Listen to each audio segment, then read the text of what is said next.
Today, I will be discussing the unethicality of both genetic alteration and cloning. Starting off, genetic alteration is the process of modifying the genome of an organism to give or take away certain characteristics. This can be done in two ways. The first is through somatic gene cell alteration. This method uses body or non-reproductive cells to alleviate ailments such as hemophilia, heart disease, etc. This method only affects the patient treated. The second method is through germline gene alteration. This method alters genes in the embryo, egg, or sperm cell and actually modifies DNA. An example would be creating an HIV-resistant child. This gene alteration will affect the patient's offspring and appear in their family tree for generations. The ethical implications of genetic alterations. Making such drastic changes to human genetics have extremely troubling moral drawbacks, such as of now, there is no perfect way to alter genes. Currently, scientists use a DNA archive known as CRISPR-Cas9. So, CRISPR actually comes from bacteria building a resistance to viruses that they have to fight off. So, the bacteria survives a viral attack. It then builds a resistance to this virus. So it makes a copy of the viral DNA and creates a protein called Cas9 and uses this protein to fend off the virus should it appear again. So scientists have harvested this method to alter genes. So although it is now thought to be a revolutionary discovery, it's not completely perfect. And it is possible that scientists, even with the CRISPR-Cas9, can still accidentally alter incorrect genes. This may cause mutations, worsening of conditions that they're attempting to treat, and many other unknown possibilities. Another moral drawback to genetic alteration is using germline gene alteration. Germline gene alteration will affect generations of humans to come.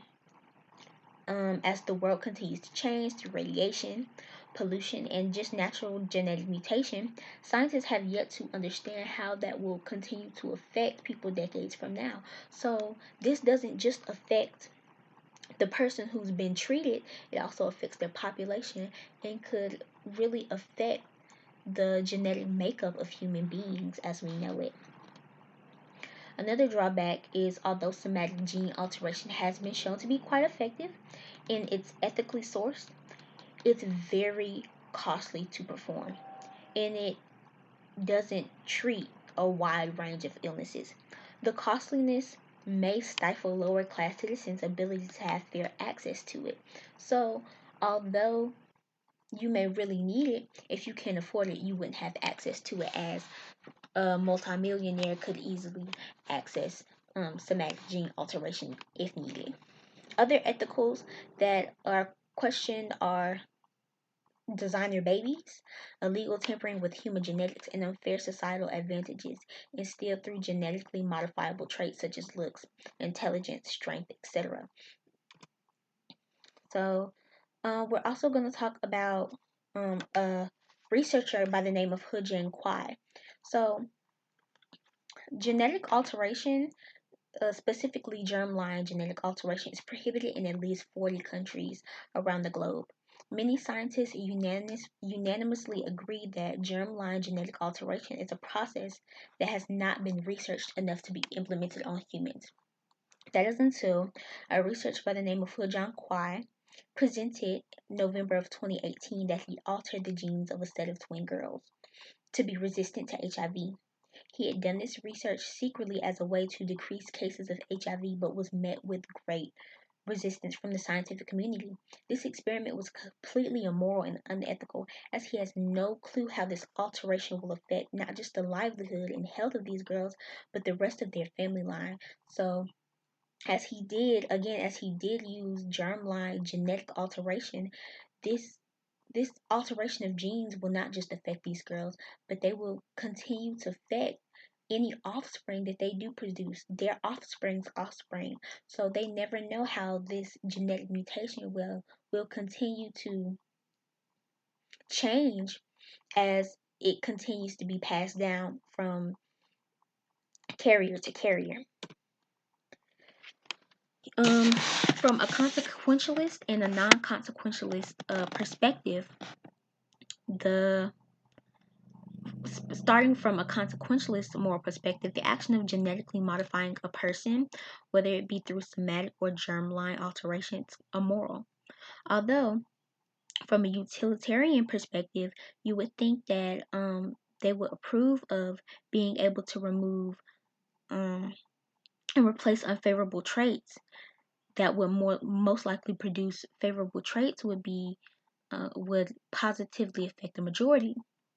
But the fact that the overall long-term effects are unknown would undoubtedly cause a utilitarian to find this practice immoral. Though in the future, as somatic cell research increases, as long as the right regulations are enforced, requiring specific licensure, restricting certain modifications, and prohibiting monopolization, greatly regulated, it may become a good commodity. As for germline genetic alteration, that just you never know. The scientific community just will never know how those genes will continue to mutate as they get farther and farther away from the original family member where the gene was altered in their DNA. So, from a non-consequentialist perspective, the alteration of human genes may be seen as an objectification of human life. So, for example, the idea of designer babies or children whose physical characteristics or personality traits and talents could be picked out at or before conception. This process may be seen as one that asserts children as not gifts of life, but as possessions that one can accessorize. This process can seem less justifiable than using somatic cells to treat illness, as it is being used strictly for aesthetic purposes. On to genetic cloning. So, genetic cloning is a process that produces a genetically identical copy of a biological organism through asexual means. There are three types of cloning. Two of the three face great scrutiny over their ethicality. The first is DNA cloning, the least controversial, which is simply the copying of genes for study.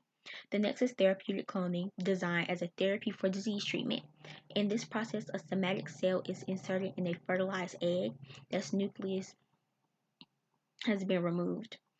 The egg then divides and turns into a blastocyst from an embryo, and the stem cells it has created are extracted from it, in which a perfect genetic match for stem cells has been created in patients. The drawback to this is that with therapeutic cloning, you're essentially creating what's needed to make a human. But when when it grows to a blastocyst and creates stem cells, the stem cells are removed from that blastocyst, which then kills the what would have been a human. So a lot of people believe that this is actually murder, and it is unethical to destroy the blastocyst. The final type of cloning is reproductive cloning, which is the process of using human cells and DNA to create another individual organism. So this is basically a chart that just basically depicts everything that I just explained. So, ethical implications of specifically therapeutic cloning is that if a fertilized egg or a zygote, which is called, is considered at conception to be a person, then it will be immoral to destroy it by harvesting its stem cells, as it is committing murder. It is also unethical to use a person as a means to an end, as stated in both Kantian ethics and the double doctrine effect. If a zygote is considered a person and is used in any other way than to conceive a child, it is being used in an immoral way. Another ethical drawback is the seeking of women to provide scientists with eggs to conduct this research. So, although many of the blastocysts are extras from in vitro fertilization, which is basically when couples have fertility issues, they go and they get scientists to basically help them conceive. So, although many of these blastocysts are extras from this process, researchers still need more eggs to do their research. This would require women who choose to donate or sell eggs for this to take supplements to stimulate the amount of eggs they release, normally 1 or 2 during their monthly cycle. In some cases, this IVF drug may cause hyperstimulation syndrome that could lead to liver damage, kidney failure, stroke, ovarian cancer, as well as any complications that may occur during the surgery that is required to retrieve the eggs from the woman. Okay, going on. Therapeutic cloning, though seen as promising treatment in treating strokes, traumatic brain injury, and spinal cord using these stem cells that can actually turn into any damaged cells that need to be replaced in the body, the ethicality of intentionally destroying embryos for scientific gain make the process of harvesting human embryos morally wrong, as this process is one that uses the fertilized egg of a human as a means of something other than the intended purpose of creating a human being.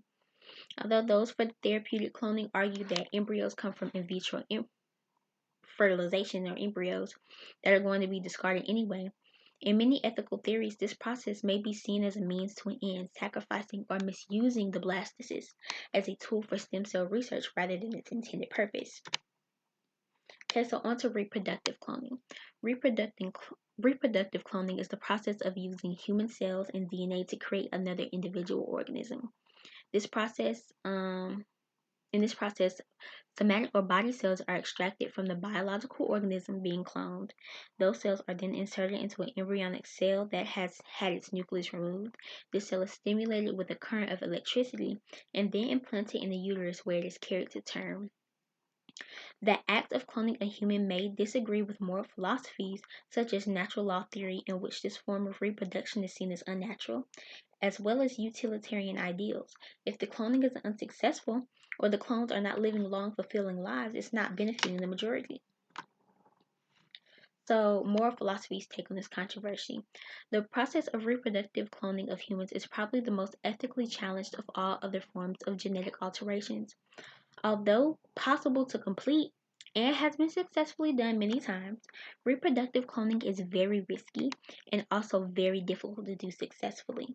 When attempting to clone an organism, researchers fail hundreds of times before they're even able to produce a viable egg to insert in the uterus. Even then, after the organism is carried to term, they are usually born with many birth defects and live short lives. Due to the high mortality rate in this process, it is seen as unethical to replicate on humans. Also, this process violates human dignity as it allows people to create better humans, posing the question of whether or not this is a route that could lead to the creation of something less human. So, a real life example of reproductive genetic cloning is in Dolly the sheep. So, in 1996, the first mammal to be cloned from a somatic cell was a sheep named Dolly. So, although this cloning was successful, Dolly was euthanized due to complications thought to be associated with her being a clone. She was 6 years old, and the standard sheep has an average lifespan of 12 years. So, overall, both the process of genetic alteration and human cloning is completely unethical. There has just not been enough research done to guarantee the complete safety of these procedures. Also, ideas such as designer babies can be seen as the objectification of human life. Cloning is not safe and may lead to an excess of human life to be sacrificed. In good consciousness, these practices cannot be justified as ethically sound whatsoever.